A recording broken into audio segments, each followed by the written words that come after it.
और no daddy में का नाम है జరిగుట అంటుంది జరిగుట అన్న గ్రీన్ బట్ట ఒకటి పట్టదా అది కదా గ్రీన్ గ్రీన్ బట్టనా అన్న గ్రీన్ బట్ట పట్టది ఇగోండి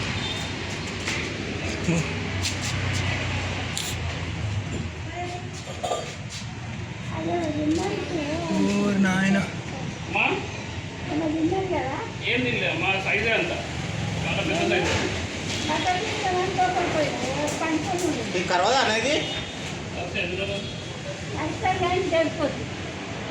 అమ్మ నువ్వు జర పక్కరా మాది ఇది ఉరికొచ్చిందంటే ఉరికేదానిలాగా వచ్చేస్తున్నాయేమో ఇక్కడే ఉంది పట్టుకుంటారు ఒక 2 నిమిషాలు ఎట్లా పట్టుకుంటు అది చాలా పెద్ద పానే ఇది వదిలిపెడతావా ఏం చేస్తారు అన్నది ఇట్లని ఆఫీస్ ఇచ్చేస్తాను ఆఫీస్కి వెళ్ళిపోతుందా తీసుకుపోయి బోన్లలో వేస్తారు కదా బోన్లలో ఎందుకు వేస్తాను అంతేనా మళ్ళీ వస్తూనే ఉంటాయి అవి పొక్కల పోలే అది అందరి పట్టణం అయితే పొక్కలకి వెళ్ళిపోతుంది పాము ఇంకో బ్యాగ్లో కూడా ఉందా అన్నది